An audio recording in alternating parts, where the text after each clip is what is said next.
بسم اللہ الرحمن الرحیم۔ RFI ٹاک کے ساتھ میں ہوں نصرت مرزا۔ آج کے پروگرام میں ہم جو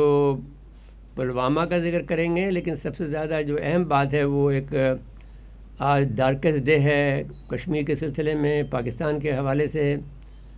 آج کے دن میں انڈیا نے کشمیر کا جو اسٹیٹس تھا خاص 370 جو ان کے دستور میں موجود ہے، آرٹیکل نمبر 370 اور آرٹیکل نمبر 35A دونوں کو تبدیل کر دیا، اور اس سے جو ہے کشمیر کا اسٹیٹس مکمل تبدیل ہو گیا۔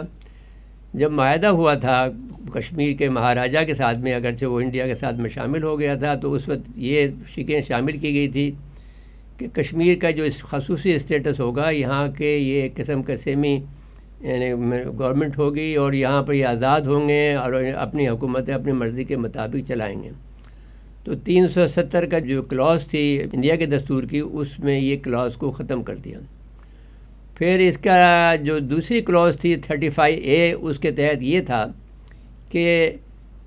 وہاں پر کوئی آدمی ملکی یا غیر ملکی، ہندوستانی یا غیر ہندوستانی، یا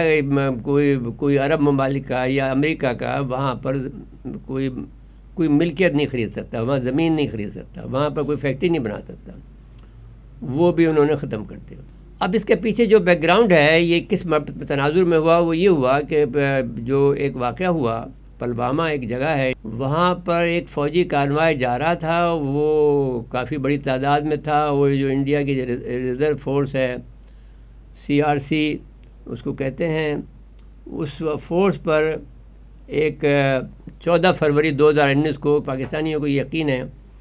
کہ یہ ایک پری پلان تھا، اور عادل احمد کو انہوں نے ایک گاڑی میں ڈال کر اس میں، اور اس کے اندر آتش گیر مادہ ڈال کر جہاں سے فوجی کارواں جا رہا تھا اس سے الٹی سمت پر اس کو چلا دیا۔ اب اگر کوئی بھی آدمی کہے کہ صاحب آپ نے الٹی سمت پہ جا رہا ہے، تو اسی وقت اس کو پکڑا جا سکتا تھا کہ آپ الٹی سمت پہ کیوں جا رہے ہیں۔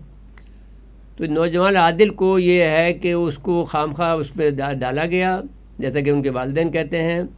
اس گاڑی میں اس کو کہا، اس میں آتش گیر مادہ ڈالا گیا، اور اس کو پھر وہاں سے الٹی سمت میں، جہاں سے جو قافلہ جا رہا تھا اس کی الٹی سمت میں چلا دیا، اور اس کی وجہ سے پھر سینٹرل ریزرو فورس کے جو آدمی تھے اس پہ خودکش حملہ ہو گیا بقول ان کے، اور جس کی وجہ سے 40 سے زیادہ جو افراد جو ہے وہ بھارتی فوجی مارے گئے۔ بھارت نے اس کا الزام فوری طور پر پاکستان پر دھر دیا۔ پاکستان نے الزام کو رد کر دیا اور ثبوت مانگے، مگر بھارتی وزیر اعظم نے کہا وہ خود اس کا حساب لیں گے یا حساب کتاب کریں گے، اور پھر انہوں نے چنانچہ 26 فروری 2019 کی رات کو بالا کوٹ کی فضائی حدود میں بھارتی جاسوس آئے اور 3 منٹ کے اندر اندر فرار ہو گئے، اور دعویٰ کیا کہ جیش محمد کے ٹریننگ کیمپ پر حملہ کر دیا اور جانی نقصان کر دیا، جو غلط تھا۔ اب وہاں پر نہ جیش محمد کا کوئی کیمپ تھا نہ کچھ تھا، زیادہ سے زیادہ یہ ہوا کہ ایک کوا مارا گیا اور کچھ درختوں کو نقصان پہنچا، جو کہ ہم نے انٹرنیشنل جو میڈیا تھا اس کو لے آ کر دکھا دیا کہ جس جگہ پہ یہ دعویٰ کر رہے ہیں اس جگہ پر بم تو پڑے ہوئے ہیں، جو ان کا پے لوڈ پڑا ہوا ہے، کچھ پھٹا ہے کچھ نہیں پھٹا ہے، لیکن وہاں پہ ایک پرندہ ہے اور کچھ درخت ہیں جو ان کو نقصان پہنچا ہے، یہ ہمارا نقصان تھا۔ اور عالم خوف، کیونکہ اس وقت جو تھا انہوں نے 6 طرف سے حملہ کیا تھا، یہ ریٹن نہیں ہے، لیکن یہ ہے کہ جو انہوں نے گھسے ہیں یہاں سے پاکستان کی سرحد سے کہیں اور جگہ سے گھسے ہیں، 6 جگہ سے وہ گھسنے کی انہوں نے کوشش کی، 5 منٹ کو ناکام کرا دیا۔ یہاں یہ لوگ گھسا ہے بالا کوٹ میں، ان کا خیال یہ تھا کہ اس طرف سے نہیں آئیں گے، لیکن پھر جیسے ہی ہمارے جو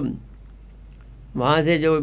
ہوائی جہاز مڑے تو ویسے یہ لوگ بھاگ گئے، اور جو پے لوڈ جو ہے جہاں بھی ملا وہ ڈال کے چلتے بنے۔ اب سوال یہ ہوتا ہے کہ جہاں پر آزادی کی جنگ لڑی جا رہی ہو، اس کو آپ اتنے بڑے کانوائے کو، فوجی کانوائے کو جس پر کے حملے ہو رہے ہیں، اس کو آپ بذریعہ سڑک یا روڈ کیسے بھیج سکتے ہیں؟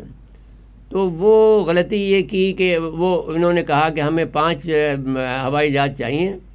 جو انہوں نے نہیں دیے، اور بار بار انہوں نے استدعا کی کہ صاحب ہمیں 5 ہوائی جہاز دے دیے جائیں، لیکن انہوں نے وہ ہوائی جہاز ان کو نہیں دیے،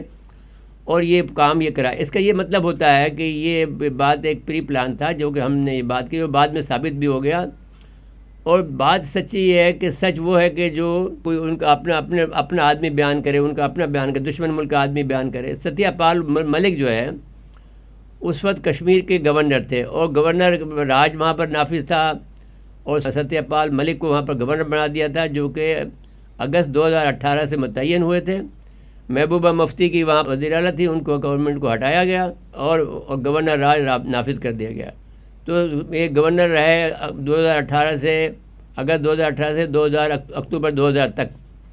تو ان کا یہ کہنا ہے کہ یہ ہمارے لوگوں کی غفلت کا نتیجہ تھا، اس کی بھارتی مقبوضہ اس کی تصدیق مقبول کے سابق صدر نے کر دی۔ ستیہ پال ملک صاحب ہیں، ایک کہتے ہیں کہ میں درویش صرف آدمی ہوں۔ ہم ان کے 3 لنک آپ کو دکھانا چاہتے ہیں۔ پہلا لنک یہ ہے کہ جس میں انہوں نے یہ کہا کہ میں نے ان سے جہاز مانگے اور مودی نے انہیں خاموش رہنے کو کہا۔ وہ انٹرویو آپ دیکھ لیجئے، باقی 2 انٹرویو ہم جو ہے ان کے جو کلپ ہیں وہ بعد میں دکھائیں گے۔ ناظرین کرام، اس کے بعد لیتے ہیں بریک، اور بریک کے بعد حاضر خدمت ہوتے ہیں۔ ہوم منسٹری سے اجازت مانگی ایئر کرافٹ کے لیے and home ministry refused to give. Yes, and I told it to the Prime Minister same evening کہ یہ ہماری غلطی سے ہوا ہے، اگر ہم ایئر کرافٹ دے دیتے تو یہ نہیں ہوتا۔ تو انہوں نے مجھے کہا کہ تم ابھی چپ رہو۔